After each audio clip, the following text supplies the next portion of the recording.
여호와의 말씀이 두 번째로 요나에게 임하니라. 이르시되 일어나 저 큰 성읍 니느웨로 가서 내가 내게 명한 바를 그들에게 선포하라 하신지라. 요나가 여호와의 말씀대로 일어나서 니느웨로 가니라. 니느웨는 사흘 동안 걸을 만큼 하나님 앞에 큰 성읍이더라. 요나가 그 성읍에 들어가서 하루 동안 다니며 외쳐 이르되 40일이 지나면 니느웨가 무너지리라 하였더니 니느웨 사람들이 하나님을 믿고 금식을 선포하고 높고 낮은 자를 막론하고 굵은 베옷을 입은지라. 그 일이 니느웨 왕에게 들림에 왕이 보좌에서 일어나 왕복을 벗고 굵은 베옷을 입고 제 위에 앉으니라.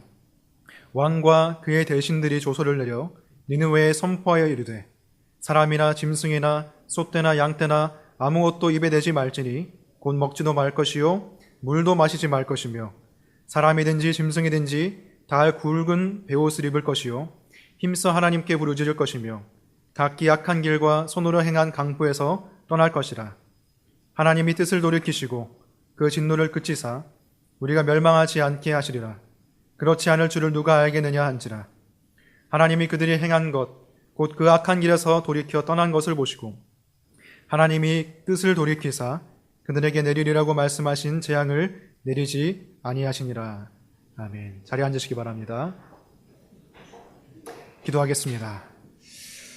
하나님 아버지, 오늘도 하나님의 말씀을 통하여서 주님의 뜻을 알기 원하고 하나님 자체, 하나님의 성품을 더 알기를 원합니다. 우리가 하나님을 더 알아감으로 말미암아 하나님을 더 깊이 예배하는 삶이 될 수 있도록 도와주시고 우리의 죄를 버리고 하나님의 은혜 가운데로 들어가 하나님을 기쁘시게 하는 삶을 살아갈 수 있게 이 시간 성령께서 역사해 주시고 말씀 안에 푹 잠길 수 있는 귀한 시간 될 수 있게 도와주시옵소서. 예수 그리스도 이름으로 기도합니다. 아멘. 지난주에 이어서 요나서 3장을 함께 살펴보려고 합니다. 여러분 중에서 모두가 크고 작은 실수를 해보셨을 거라고 생각합니다. 근데 그 중에서 어떤 실패는 단지 씁쓸한 것을 넘어서 너무나도 힘들고 또 쓰라린 상처를 남기는 그런 상처가 있죠. 그 일이 중요할수록 실패의 크기, 그 절망의 크기도 커지기 마련입니다. 취업에 실패할 수도 있고 결혼이나 연애에 실패할 수도 있고 회사에서 맡겨진 어떤 일에도 실패할 수가 있습니다. 어떤 때에는 정말로 내가 다시 일어날 수 있을까? 내가 다시 회복할 수 있을까? 이런 마음이 들 정도로 우리에게 큰 절망감을 안겨주는 그런 실패가 있을 것입니다. 근데 만일 하나님의 말씀을 대언하는 선지자이고 하나님께서 직접 맡겨주신 일에 있어서 실패한다면 어떤 마음이 들까요? 하나님의 나라에 직접적으로 연결된 그런 일에 있어서 자기가 그 일을 실패하게 한 장본인이고 그 일을 회방했고 그 일에 전면으로 불순종했다는 그런 것을 자신이 깨닫게 되었을 때에 그 사람이 기대할 수 있는 것은 오직 하나님 앞에 버림받는 것, 다시는 하나님 앞에 쓰임받을 수 없는 그런 상태로 지내는 것, 그런 것밖에는 사실 기대할 수밖에 없을 것입니다. 그런데 오늘 말씀은 그런 당연한 인간적인 기대와는 달리 다른 모습을, 다른 장면을 하나님께서 보여주고 계십니다. 1절 말씀을 보시면 여호와의 말씀이 두 번째로 요나에게 임하니라 라고 말하고 있습니다. 하나님께서 큰 물고기를 통해서 요나를 삼키게 하시고 요나를 육지에 토하게 하셨는데 그 뒤에 하나님께서 택하실 수 있는 것은 사실 여러 가지 옵션이 있습니다. 우리가 운동 경기, 축구 경기 같은 것을 볼 때에도 감독이 선수가 제대로 안 하면은 자신의 지시를 똑바로 이행하지 않고 또는 컨디션이 안 좋아서 제대로 경기를 하지 못하면은 그 선수를 빼서 다른 선수를 이제 뛰도록 하죠. 당연한 것입니다. 경기를 올바로 이끌어 가야 되기 때문에, 승리를 해야 되기 때문에. 하나님에게도 사실 요나만이 있는 것이 아니었습니다. 요나 아니고서 일이 안 된다 그런 것이 아니었습니다. 요나 당시에도 이 북이스라엘에 활동하던 동시대 선지자들이 있었습니다. 요나보다 더 훌륭하게 보이는 선지자들이 있었습니다. 호세아라든지 아모스라 같은 그런 선지자들을 하나님께서 충분히 쓰셔서 요나 대신에 보내실 수 있는 상황이었습니다. 근데 하나님께서는 또다시 요나에게 두 번째로 말씀을 주셔서 요나가 니느웨로 가게 하셨습니다. 이것이 요나에게 어떤 특별한 매력이 있었기 때문일까요? 아니, 요나만이 이 일을 하실 수 있기 때문일까요? 하나님이 요나 아니고선 도저히 이 일을 못하기 때문에 요나를 보내신 것일까요? 만일 하나님께서 요나 아니면 이 일을 못하는 분이시라면 하나님은 전능하신 분이라고 할 수가 없겠죠.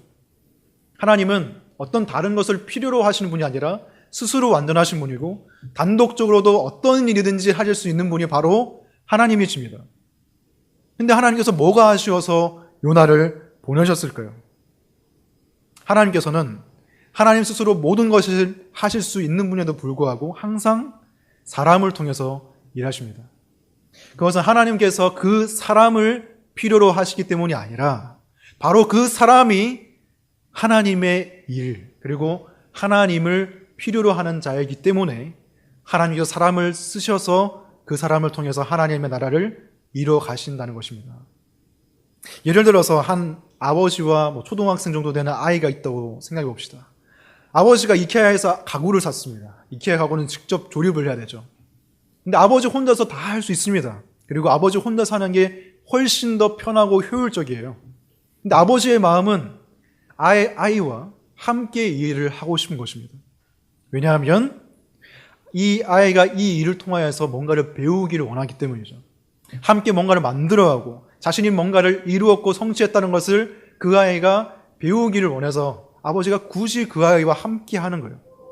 아이가 함께하면 사실 불편한 게 많습니다. 귀찮아하기도 하고 아이가 제대로 할 줄 아는 게 없기 때문에 하나하나 다 가르쳐야 되기 때문에 더 어렵죠. 근데 아버지는 이 시간을 아이와 함께 하고 싶은 겁니다. 그것을 통해서 아이가 아버지와 함께 하는 것을 느낄 수 있도록 자신을 향한 아버지의 그런 사랑, 그리고 아버지와 함께 그 만들어가는 시간 속에서 소중한 추억들을 공유하고 또 만들어 나가기 위해서 아버지가 그 아이와 함께 하는 것이에요. 드라이브도 제대로 돌릴 줄 모르고 나사도 어디 박아야 할지 모르지만 하나하나 도와주면서 좀 서툴더라도 그것을 함께 이루어가는 것이 아버지의 마음입니다. 아버지 하나님께서도 우리에게 동일한 마음을 가지고 계신 겁니다. 하나님께서 요나 없이 모든 것을 하실 수 있었지만 요나를 사용하셨던 이유는 요나가 그 일에 꼭 필요했기 때문이 아니라 요나가 적임자이기 때문이 아니라 요나에게 그 일이 필요했기 때문이에요. 민족주의자고 이방인에 대한 편견과 그 혐오를 가지고 있었던 그 요나가 이 일을 통하여서 바로 변화되기를 하나님께서 원하셨기 때문입니다. 그리고 이 일을 통해서 하나님과 요나만이 가질 수 있는 이야기, 그리고 그런 추억, 그런 것들을 통하여서 더 깊이 요나와 교제하시기 원하는 하나님의 마음이 담겨 있었다는 것이죠.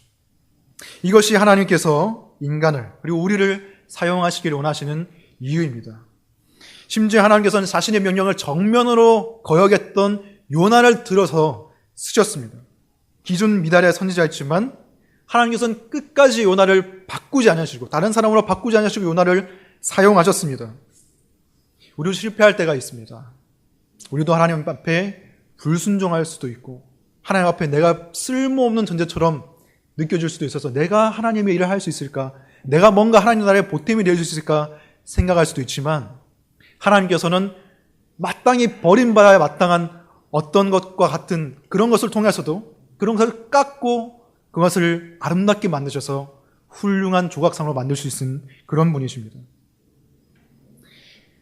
하나님께서는 요나에게 다시 기회를 주신 하나님이시고 니느웨를 다시 보내신 하나님이십니다. 이것을 봐서는 우리가 구약의 하나님은 단순히 그냥 복수하신 하나님, 진노하신 하나님, 죄를 벌하신 하나님 그렇게만 말할 수 없습니다.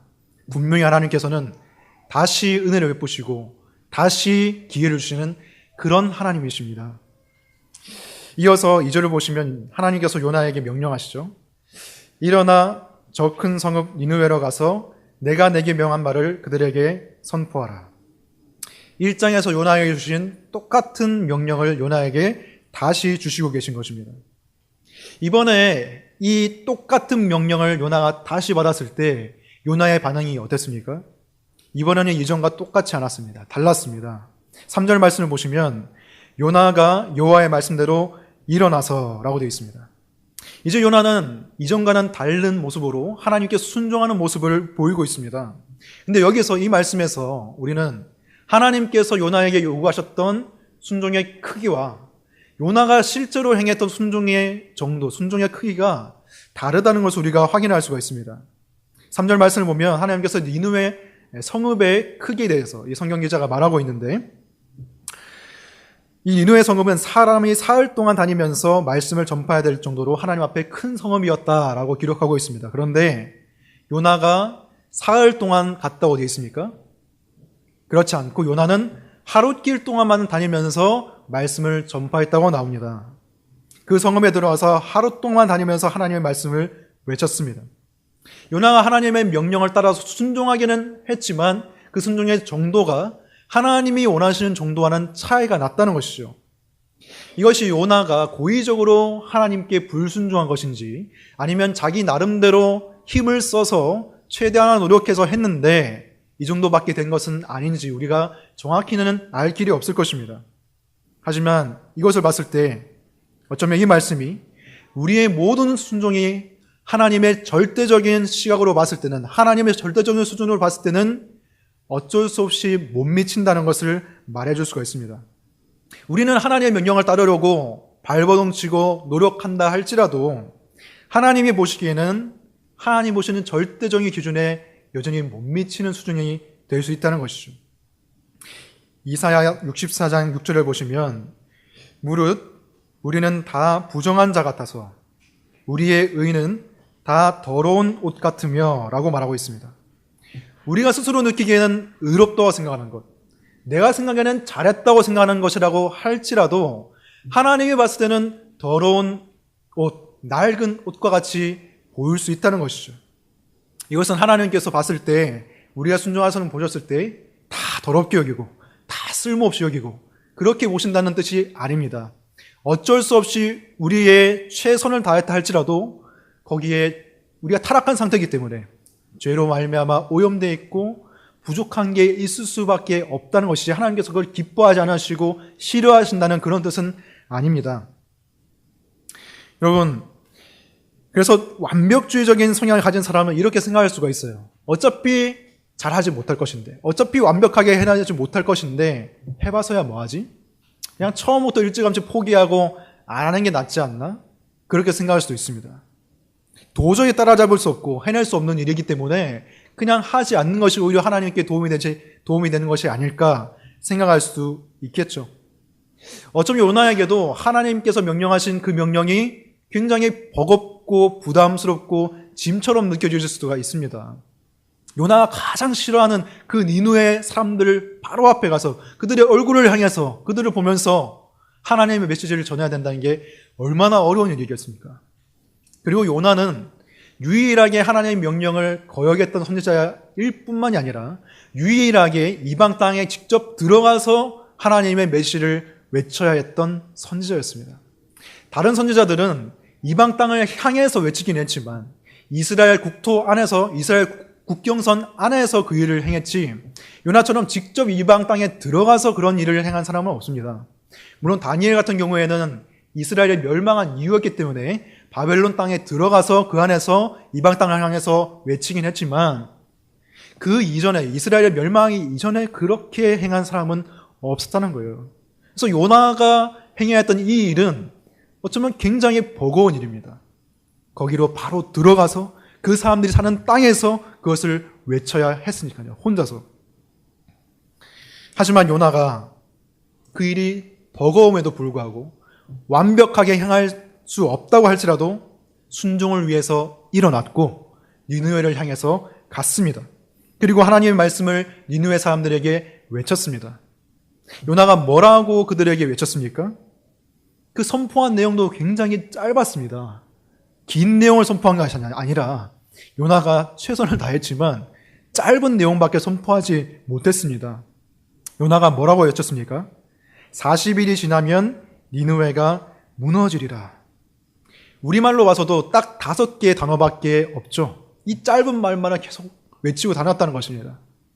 근데 우연히 일치인지는 몰라도 이 원어상으로 봤을 때, 히브리어로 봤을 때도 이것은 딱 5단어밖에 되지 않습니다. 다른 선지자들이 이방 향을 땅에서 이방 그런 나라를 향해서 민족을 향해서 외치는 그런 기록들을 살펴보면 5마디가 뭡니까? 너무 깁니다. 5장이 되기도 하고 엄청나게 많은 말을 사용해서 그 사람들에게 심판의 메시지를 외칩니다. 하나님이 얼마나 거룩하신 분이신지 너희가 아느냐? 하나님이 너희들의 죄에 대해서 얼마나 진노하신지 아느냐? 하나님께 돌아와라. 회개해라. 너희가 가슴을 치면서 회개해라. 이런 식으로 구구절절하게 하나님의 심정을 전하는 그런 선지자들의 말씀을 우리가 볼 수가 있습니다. 요엘 선지자의 말씀을 보면 요엘서 2장 13절을 보면 너희는 옷을 찢지 말고 마음을 찢고 너희 하나님 여호와께로 돌아올지어다. 그는 은혜로우시며 자비로우시며 노하기를 더디하시며 인애가 크시사 뜻을 돌이켜 재앙을 내리지 아니하시나니. 이 말씀은 요엘서 2장에 기록된 긴 그 심판의 메시지 중에 극히 일부분입니다. 한 절에 불과합니다. 그런데 이 한 절만 봐도 요나가 외친 것보다는 훨씬 길고요. 그리고 자세하고 그리고 우리의 마음에 어떤 자극하는 그런 메시지를 아주 잘 담고 있죠. 근데 요나의 메시지 보세요. 굉장히 너무나 초라합니다. 5마디밖에 되지 않습니다. 여러분 선지자가 되려면 요엘 선지자 정도는 돼야 되지 않겠습니까? 이런 말발을 가지고 있어야 하나님의 말씀을 전할 수 있지 않겠습니까? 근데 오늘 보면은 도저히 상상할 수 없는 놀라운 일이 벌어지게 됩니다. 5절 말씀을 보면 하루길 동안만을 다닌 그 요나의 불완전한 사역에도 불구하고 그리고 5마디의 짧은 외침에도 불구하고 니느웨 사람들이 하나님을 믿게 되고 하나님께 회개하게 되는 놀라운 내용이 펼쳐지게 됩니다. 그들이 금식을 선포하고 높고 낮은 자를 막론하고 하나님께 회개하는 그런 모습을 우리가 볼 수가 있죠. 심지어 니느웨 왕까지도 왕복을 벗고 보좌에서 내려와서 금식을 선포합니다. 이것을 내가 온 나라 백성들이 행하게 만들어야겠다 생각하고서는 조서를 내려서 사람뿐만 아니라 짐승까지 굵은 베옷을 입고 하나님께 힘써 하나님을 부르면서 회개해라 라고 명령하고 있습니다. 그래서 그 명령을 따라서 정말 짐승까지도 굵은 베옷을 입고 아무것도 먹지 않으면서 하나님을 찾고 구하면서 회개하는 그 전 도시적인 놀라운 부흥의 역사, 회개의 역사가 요나의 사역을 통해서 이루어졌다는 것을 우리가 볼 수가 있습니다. 하나님께서 이 미약한 요나의 순종을 통해서 그 짧은 외침을 통해서 하루길 동안만의 사역을 통해서 놀라운 일을 이루셨다는 것을 볼 수가 있습니다. 이로써 요나는 선지자들 중에서 가장 못난 선지자임에도 불구하고 가장 놀라운 경험을 한 선지자가 됐습니다. 다른 선지자들은 환상을 통해서만 이런 것을 봤지 요나는 실제적으로 전 도시적으로 회개하는 것을 직접 목격하는 선지자가 됐다는 것입니다. 제가 대학교 1, 2학년 때 정말 찬양을 너무 좋아했습니다. 그래서 찬양 사역자가 돼야겠다. 이런 생각을 했었습니다. 그래서 예수 전도단이라든지 다윗의 장막, 어노인팅, 마커스 워십 이런 찬양 사역을 나도 하고 싶다. 이런 생각이 들어가지고 기타도 열심히 연습하고요. 음악적으로 마음대로 공부도 하고 이렇게 하면서 나도 어떻게 하면 그렇게 될 수 있을까 생각하면서 그렇게 대학 생활을 보냈어요. 그래서 제가 대학부에서 찬양팀도 하고 그랬는데 대학부 이 수련회에서 정말 놀라운 기회가 저한테 찾아왔습니다. 그때 강명식 음악사라는 분이 저희 대학부 수련회에 오게 되는 거예요. 그리고 찬양팀과 함께 그분이 식사를 하게 됐어요. 저는 너무나 가슴이 두근두근 뛰었습니다. 왜냐하면 그분이 아시는 분들은 알겠지만 지금도 이 찬양 사역에서 굉장히 영향력을 미치고 있고 굉장히 아름다운 곡들을 많이 지으신 분이시거든요. 근데 제가 그분 바로 옆에서 밥을 먹게 된 거예요. 그래서 밥을 먹는데 이게 입으로 넘어간지 코로 넘어간지도 모르면서 그렇게 밥을 먹었습니다. 시간이 흘러가지고 이제 식사를 다 하고 그분한테 질문을 하는 그런 시간이 찾아왔는데 제가 용기를 내가지고 정말 소심한데도 용기를 내서 그분한테 질문을 했어요. 제가 고민이 있습니다. 저도 이 강명식 음악사님처럼 제가 찬양 사역 하고 싶은데 근데 제 수준을 보면 너무 못났고 고음 불가고 그리고 또 수준 미달인데 제가 이 일을 해도 될까요? 이렇게 물어봤는데 그분이 그 특유의 그 감미로운 목소리로 저한테 이렇게 얘기를 하시더라고요. 형제님, 오병이어 이야기 아시죠? 예수님께서 혼자서 그냥 사람들을 다 먹일 수 있었지만 작은 아이의 떡 5개와 물고기 2마리를 통해서 5,000명을 먹이셨습니다. 작은 사람의 순종을 통해서 미약한 것일지라도 하나님께서 사용하셨습니다. 형제의 그 미약한 것을 통해서도 하나님께서는 5,000명을 먹이실 수 있습니다. 그 말을 하시는 거예요. 제가 그 말을 듣고 찬양 사역을 한 건 아니지만, 신학을 하게 됐지만, 목사의 길을 가게 됐지만, 여전히 그것은 저에게 저의 신앙생활에 있어서 굉장히 큰 울림을 주고 도움을 주는 그런 조언이 되었습니다. 하나님께서는 어쩌면 완벽함을 바라시지는 않을지 모릅니다. 우리의 죄가 우리의 완벽함이라는 것을 행하지 못하게 만듭니다. 어쩔 수 없이. 그러나 하나님께서는 미약하지만 한 발을 내딛고 시작하고 하나님 말씀에 불완전한 수준이지만 순종하기 시작하는 것을 하나님께서 원하십니다. 그리고 하나님께서는 충분히 그것을 통하여서 하나님의 일을 이루실 수 있는 분이 바로 하나님이시고 전능하신 하나님의 능력입니다. 하나님의 명령은 거룩하고 완전하지만 우리는 죄가 많고 불완전해서 그것을 완전히 지킬 수는 없지만 각자에게 요구하시는 그 수준만큼 하나님께서는 하시기를 원하는 거예요. 그것이 무엇인지는 각각의 상황에 따라 달라지게 될 겁니다. 회사에서 모든 일을 죽게 하듯이 하라 이런 명령일 수도 있고, 아니면 가난한 자에게 베풀어라 이런 명령이 될 수도 있고, 미워하는 사람을 용서해라 그런 명령이 될 수도 있고, 여러 가지가 될 수 있지만 그 모든 명령 가운데 우리가 순종하기 시작하는 것을, 미약한 수준이라도 하는 것을 하나님께서 원하신다는 것입니다. 이 시간에도 오병이어를 통해서 5,000명을 먹이시고, 요나의 그 짧은 외침을 통해서도, 하루길만의 사역을 통해서도 니느웨를 회개시키는 그 하나님의 능력이 여러분과 함께 하신다는 것을 믿으시기 바랍니다. 오늘 본문에서 우리가 주목해야 될 다른 한 가지는 니느웨 백성들의 그 회개하는 모습입니다. 40일이 지나면 니느웨가 무너지리라. 이러한 요나의 5마디의 짧은 외침이었지만 그들은 이 짧은 하나님의 말씀으로 받아들이고 진실된 회개의 모습을 보였습니다. 높고 낮음을 막론하고 모든 사람이 굵은 베옷을 입고 금식을 하면서 하나님을 힘써 찾고 부르짖는 그러한 놀라운 회개의 역사가 일어났습니다. 더군다나 조서까지 만들어서 모든 사람이 회개하도록 왕까지 나서서 회개했습니다. 이것이 하나님의 주권적인 역사라고 그냥 단순히 치부할 수 있지만 중요한 것은 인간의 반응도 있었다는 것입니다. 이 사람들이 가난한 마음을 가지고 하나님 말씀에 대한 그런 민감한 그런 마음을 가지고, 부드러운 마음을 가지고 하나님을 향해서 열려있는 마음을 가지고 회개했다는 것입니다. 단 5마디 외침에도 금식하며 회개할 만큼 그들의 마음은 낮아져 있었고 겸손한 상태로 있었다는 것입니다. 이러한 니느웨 백성들의 그런 모습에 대해서 예수님께서도 말씀하신 적이 있었습니다. 예수님 시대의 바리새인들과 서기관들이 예수님께 와서 하루는 예수님께 표적을 요구했습니다. 예수님께서 그 전에도 여러 가지 기적들을 행하셨고 말씀들을 가르치셨는데도 불구하고 그들은 또 다른 표적을 예수님께 요구했던 것이죠. 그들에게 딱 맞는, 그들이 원하는 그들의 어떤 맞춤형 표적을 요구해서 그것을 하면 내가 메시아로 인정해줄게, 이런 식으로 예수님을 시험했던 것입니다. 그에 대해서 예수님께서 뭐라고 말씀하시는지 아십니까?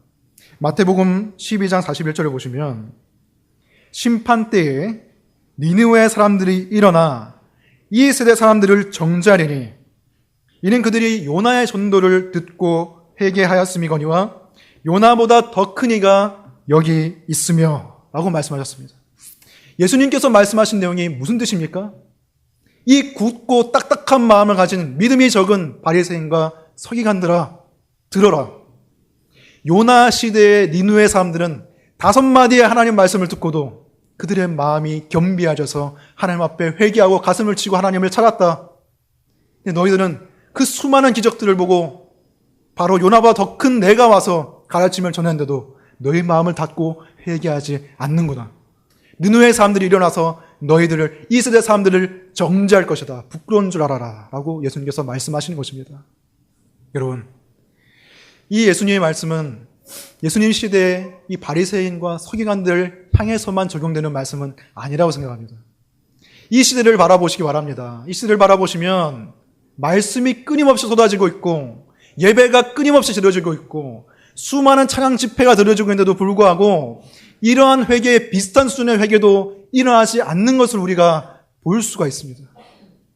우리가 무엇이 부족해서 회개하지 못한단 말입니까? 니느웨 사람들은 말씀, 이 성경도 없었고 교회도 없었고 어떤 훌륭한 선지자도 없었고 설교자도 없었고 감미로운 찬양도 없었습니다. 그냥 5마디의 하나님 말씀을, 그 말씀을 하나님 말씀으로 받고 겸비한 마음으로 회개했던 것입니다. 우리는 너무나 많은 것을 가지고 있고 누릴 수 있는데도 불구하고 회개하지 않습니다. 회개하지 않을 수 있는 변명거리만 찾을 뿐입니다. 오늘 예배가 충분히 은혜롭지 않았기 때문에 나는 회개할 수가 없어. 설교가 별로였기 때문에, 소그룹 모임이 별로였기 때문에, 찬양이 뜨겁지 않았기 때문에, 어떤 특별한 기도를 안 했기 때문에, 특별한 설교가 없었기 때문에 나는 회개할 수 없어. 우리가 이렇게만 생각한다면, 이렇게만 변명할 거리만 찾는다면 평생 회개할 수가 없습니다. 하나님 말씀이 선포될 때 그 하나님 말씀이 자신에게 들려주는 하나님 말씀으로 받고 겸비한 마음으로 우리가 나아갈 때 회개할 수가 있는 것입니다. 우리가 계속 변명한다면 예수님께서 똑같이 말씀하실 겁니다.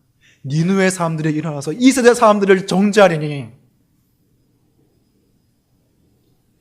지금 우리들은 바리새인과 서기관들의 시대보다도 더 위대한 시대를 살고 있습니다. 복음을 충분히 알 수 있고 복음이 선포되고 예수님이 요나의 표적을 이미 보여주셨습니다. 요나의 표적이 무엇이었습니까? 예수님께서 바리새인과 서기관들에게 내가 보여줄 표적은 요나의 표적밖에 없다고 말씀하셨는데 그것이 무엇입니까?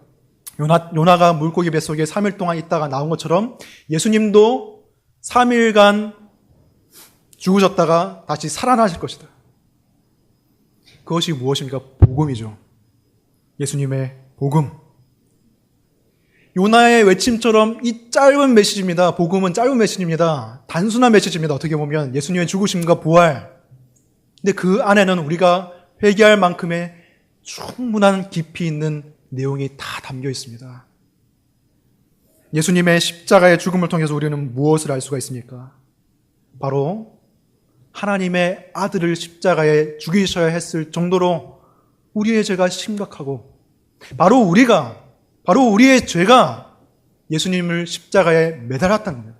바로 우리가 예수님을 십자가에 못 박았다는 거예요. 그 로마 장병들이 아니라 내 죄 때문에 예수님께서 죽으셨다는 것을 말하고 있는 거예요. 이것을 안다면 우리가 죄에 대해서 매력을 느낄 수가 있겠습니까? 내 죄가 예수님을 죽였는데 어떻게 우리가 죄를 좋아할 수가 있죠? 예를 들어서 한 아이가 불량식품을 너무 좋아한다고 해봅시다. 엄마는 그 모습이 너무 보기 싫어서 자기 자식이 건강해지기를 바라는 마음에서 너 이거 한 번만 더 먹으면 죽을 줄 알아? 이렇게 경고를 했습니다. 근데 이 아이가 한 번 더 먹었어요. 근데 안 죽은 겁니다. 안 죽네? 다른 애들도 먹는데 안 죽는 거예요. 엄마가 거짓말했네? 계속 먹는 겁니다. 맛있다. 싸고 약 많으니까 계속 먹는 거예요. 근데 그러다 어느 날 갑자기 배가 너무 아픈 거예요. 엄마 부르면서 막 병원에 실려갔어요. 의사 선생님이 말하기를 이건 수술이 필요하다. 너무나 많은 안 좋은 것들이 이 장기를 안 좋게 했기 때문에 수술이 필요하다고 한 거예요. 그래서 이 아이가 수술을 하고 그러는 가운데 그 수술 때문에 그 아이가 고통스러운 것도 있었지만 그 병 때문에 고통스러운 것도 있었지만 이 아이가 진짜 고통스러운 것은 엄마가 그것 때문에 너무 아파하고 상심해하고 걱정하는 모습에서 그 아이가 너무 고통을 느낀 겁니다. 안 그래도 집안 사정 빠듯한데, 물론 아이가 이것을 알았을지 모르겠지만 집안 사정 빠듯한데 엄마가 수술비도 되고 치료비도 되고 이렇게 하면서 그리고 엄마 시간도 없는데 나 때문에 간병하느라 시간 내고 그런 모습을 보면서 얼마나 고통스러웠겠습니까? 그 치료가 다 끝난 다음에 아이가 이제 불량식품을 보면 그 불량식품이 맛있게 보일까요? 매력적으로 보일까요? 그렇지 않습니다. 과거에는 그렇지 몰라도 이제는 그 불량식품이 나를 아프게 했고 나를 사랑하는 엄마를 아프게 했고 우리 집 모든 가족을 힘들게 했다는 것을 알게 됐을 때는 그 불량식품에 대한 매력이 상실되는 겁니다. 이제 그거는 쳐다보기도 싫은 그런 것이 되는 거예요. 우리가 십자가를 바라보면서 해야 되는 생각도 똑같습니다. 우리가 십자가를 바라볼 때에 죄의 매력을 잃어버리게 됩니다. 죄는 이제 나를 기쁘게 하고 나를 만족시키는 그런 것이 아니라 하나님의 아버지의 마음을 아프게 하고 나를 힘들게 하는, 나를 사망하게 하는 그런 것임을 알고 있기 때문에 죄에 대한 매력을 점점 더 상실해 갈 수밖에 없다는 것입니다. 이뿐만 아니라 우리가 예수님의 부활을 생각하면 회개에서 더 견고한 그런 근거를, 그런 확신을 얻을 수가 있습니다. 예수님의 부활이 말해주는 것은 무엇입니까? 예수님께서 사망과 죄의 권세를 이기셨다는 것입니다. 지구상에 여러 개의 나라가 있습니다. 이 지구상에 여러 개의 민족들이 있지만 실제로는 두 가지의 나라밖에 없습니다. 영적인 차원에서 봤을 때 하나님의 나라와 죄악의 나라, 죄악의 권세, 그 두 가지밖에 없습니다. 우리가 이 땅을 살아갈 때 보면서 죄악의 권세에 참여해서 그 죄를 누리면서 사는 사람들, 죄에 가담하면서 살아가는 사람들이 더 잘 살고 성공하고 더 번성하는 것 같이 보일 때가 있습니다. 더 만족스럽게 사는 것처럼 보일 수가 있습니다. 사탄도 그렇게 사람들을 속이고 그리고 거짓말을 하죠. 그렇게 하는 것이 더 옳은 것이라고, 그렇게 하는 것이 더 잘 사는 길이라고 하지만 예수님의 부활이 보여준 것은 무엇입니까? 그것은 다 거짓말이고 그것은 다 헛소리에 불과하고 예수님의 생명이, 그 하나님의 나라가 결국에 승리할 수밖에 없다는 것을 보여준 사건입니다. 죄로 말미암아 사망이 들어왔습니다. 그 사망으로 인해 인간에게 육적인 죽음뿐만 아니라 영적인 사망까지도 들어왔습니다. 그것이 온 세계를 지배하는 것처럼 보이지만 예수님의 부활이 의미하는 것은 예수님께서 사망의 권세를 이기셨다는 것입니다. 그것을 보면 우리는 더 이상 죄악에 가담할 수가 없습니다. 왜냐하면 이미 기울어져 가고 있는 권세이기 때문입니다. 이것을 쉽게 설명하기 위해서 오스카 쿨만이라는 신학자가 V-Day와 D-Day의 예를 들어서 설명했습니다. D-Day라는 것은 2차 세계대전에 노르망디 상륙작전이 실행된 날입니다. 이 노르망디 상륙작전을 통해서, 노르망디 해변을 통해서 프랑스를 지나서 연합군이 독일군을 완파시켰습니다. 그때 바로 이 세계대전의 승패는 이미 결정이 나게 됐던 것이죠. 물론 그 이후에도 남아있는 독일군들이 사람들을 괴롭히긴 했지만 그때가 바로 승패가 사실상 결정된 날이라고 해서 D-Day라고 하는 겁니다. Decision Day라고 하는 겁니다. 승패가 이미 결정됐다. 승리가 결정됐다. 그 이후로부터 1년이 지나기까지 독일군과의 크고 작은 싸움이 있었지만 그들은 늘 패할 뿐밖에 없었습니다. 1년이 지나서 히틀러가 자살하고 그리고 무조건적인 항복을 선포한 이후에 V-Day가 선포되었습니다. 빅토리 데이가 선포된 거죠. 최종적인 승리가 이루어졌다. 만약에 여러분들이 독일군이라고 생각해 봅시다. 그때 여러분이 D-Day에 대한 그런 소식을 들었다면 우리가 어떤 생각을 할 수 있을까요? 이미 전쟁의 승패가 결정되고 독일군한테는 망할 것밖에 안 남았다는 것을 우리가 알게 된다면 우리가 계속해서 그 독일군에 가담할 생각이 들까요? 그런 생각이 든다면 그냥 이상한 사람입니다. 당연히 승리하는 쪽에 가서 항복하고 생명을 찾아야 되는 것이 당연한 것이죠. 여러분, 예수님의 죽으심과 부활은 죄악의 권세에 대한 D-Day를 선포하는 것입니다. 하나님의 나라가 승리했다는 거예요. 그것을 우리가 들었다면 하나님께 항복하고 회개하는 것밖에 우리에게는 남아있는 것이 없는 것입니다. 주저할 필요가 없는 거예요. 느느웨 사람들이 들었던 것도 마찬가지입니다. 40일이 지나면 니느웨 성이 무너지리라. 이 말은 무엇입니까? 니느웨 성읍은 망하지만, 죄악의 권세는 망하지만 하나님의 나라는 승리하실 것이라는 그 복음의 메시지가 요나의 선포에 담겨 있었던 거예요. 그래서 그들이 들었을 때 해야 될 것은 한 가지밖에 없습니다. 하나님 나라의 백성이 되자. 우리도 회개하고 하나님께 나아가자. 아니면 우리도 망할 것이다. 이것밖에는 길이 없었습니다. 회개밖에는 길이 없었고 그들은 그것을 했습니다. 여러분, 복음은 요나의 메시지처럼 이 5마디의 짧은 메시지처럼 짧은 메시지일지 몰라도 우리에게 결단을 요구하는 강력한 메시지이고 우리에게 충분히 회개를 줄 수 있는 깊고도 또 기쁜 소식이라는 것을 여러분들이 기억하시기 바랍니다. 마지막으로 이 회개에 대해서 한 가지만 더 이야기하고자 합니다. 많은 사람들이 이런 질문을 가지고 있습니다.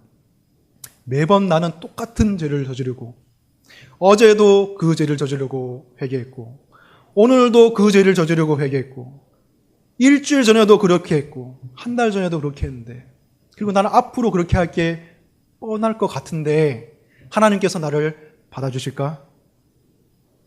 내가 보기에도 이런 나는 너무나도 가증스럽고 어떻게 보면 정말 역겨울 정도로 내가 그렇게 수치스러운 존재인데 하나님께서 나를 받아주실까? 하나님께서 무슨 용서하는 기계도 아니고 내가 또 하나님께 그렇게 나가면 하나님께서 싫어하지 않으실까? 이렇게 우리가 생각할 수가 있습니다. 이런 것에 대해서 성경적으로 몇 가지 말씀드리고자 합니다. 첫 번째로 하나님의 은혜에는 제한이 없습니다. 그 깊이에 제한이 없습니다. 니느웨 백성들의 그 죄의 깊이는 우리가 생각하는 그 이상이었습니다. 그 당시 기준으로만 생각해도 이 사람들은 너무나 악독하고 잔인하고 흉포한 족속이었습니다. 그래서 이들의 죄악, 이들의 악독이 하나님 앞에 상달되었다고 하나님께서 말씀하셨습니다. 엄청난 죄악을 그들이 가지고 있었음에도 불구하고 그들이 하나님 앞에 회개했을 때 하나님께서는 그들의 죄악보다 더 깊은 은혜로 그들을 용서하셨다는 사실입니다. 그리고 다음으로 하나님의 용서에는 횟수에 제한이 없습니다. 베드로가 예수님께 질문했습니다. 마태복음 18장 21절 22절 보시면 주여 형제가 내게 죄를 범하면 몇 번이나 용서하여 주리까? 7번까지 하오리까? 예수님께서 대답하셨습니다. 내게 이르노니 7번뿐만 아니라 7번을 70번까지라도 할지니라. 수치상으로는 490번이지만 7번은 완전수를 뜻하는 것이기 때문에 무제한적인 용서를 뜻하는 거예요. 예수님께서 베드로에게 이것을 요구하시는 이유가 무엇입니까? 하나님께서 바로 그렇게 우리를 용서하시는 분이시기 때문에 베드로에게 그렇게 말씀하시는 것입니다. 두 번째로 이것이 중요한 부분인데 하나님께서는 나의 죄 자체보다도 어쩌면 우리를 더 깊은 어둠으로 몰아가는 죄에 대한 우리의 지나친 수치심, 그것을 더 슬퍼하신다는 것을 기억하시기 바랍니다. 이렇게 매번 죄를 저지르는 나를 과연 하나님께서 회개해 주실까? 스스로 지나친 수치심을 느끼면서 자신을 수치심의 그 감옥으로 집어넣고서는 하나님과 벽을 쌓고 하나님께 더 나아가지 않는 우리들의 모습을 볼 수가 있죠. 그러고서는 내가 스스로 좀 나아지면, 내가 스스로 좀 변화되면 나는 하나님께 그 다음에 나아가야지 라고 생각하기 쉽습니다. 근데 그것은 하나님께서 너무너무 슬퍼하시는 생각입니다. 왜냐하면 우리는 더 나아질 수 없기 때문이죠. 스스로의 힘, 하나님을 떠나서 스스로 가두어진 그곳에서 나를 더 좋게 발전시킨 다음에 하나님께 나아가지 하는 것은 망상에 불과합니다. 우리는 그렇게 될 수가 없어요. 하나님께 나아간 이후에 그렇게 될 수 있지, 스스로 지나친 수치심을 느끼면서 벽을 쌓고 하나님께 등을 돌린다면 스스로 희망을 차단하는 것입니다. 하나님께서는 오히려 반대의 마음을 가지고 계십니다. 왜 그런 생각을 하니? 다시 나에게 오렴. 나는 언제든지 받아줄 준비가 되어 있단다. 하나님은 그렇게 말씀하시고 계십니다. 우린 그렇게 해야 됩니다. 아무리 우리의 죄가 깊다고 느껴지고, 그리고 우리의 똑같은 죄로 그렇게 넘어지는 우리의 모습이 아무리 가증스럽게 느껴진다고 할지라도 우린 끈질기게 하나님 앞에 나아가야 됩니다. 끈질기게 하나님 앞에 나아갔을 때 하나님의 은혜가 우리를 회복시키는 것을 체험할 수가 있습니다. 벽을 쌓고 하나님 앞에 등을 돌렸을 때는 회복을 체험할 수가 없습니다. 하나님 앞에 나아갈 때만 회복을 체험할 수가 있습니다. 여러분, 니느웨 왕은 십자가에 대해서 모르는 사람이었습니다. 그런데도 어떻게 보면 뻔뻔하게 하나님 앞에 나아갔습니다. 어떤 깊은 확신도 없었습니다. 9절을 보시면 하나님이 뜻을 돌이키시고 그 진노를 그치사 우리가 멸망하지 않게 하시리라. 그렇지 않을 줄을 누가 알겠느냐라고 말하고 있는데, 이것은 용서를 확신하고서 말한 것이 아닙니다. 누가 그렇지 않을 줄 누가 알겠느냐라고 말하고 있죠. 그리고 영어 성경을 보면 may라는 말을 쓰고 있습니다. Who knows? God may turn so that we may not perish라고 말하고 있습니다. may라는 것은 확실성을 말하는 것이 아니라 가능성을 말하는 것이죠. 이들은 정말 겨자씨만한 믿음을 가지고 있었습니다. 작은 믿음을 가지고 하나님을 붙잡았을 때 하나님께서 그 믿음을 붙잡으시고 그들을 회개하셨다는 것입니다. 그들의 믿음이 강해서가 아니라 하나님의 긍휼이 강했기 때문에 그들을 회개시키셨다고, 그들을 용서하셨다는 것입니다. 여러분, 우리는 오히려 이들보다 더 큰 확신을 가질 수 있는 훨씬 더 유일한 위치에 있지 않습니까?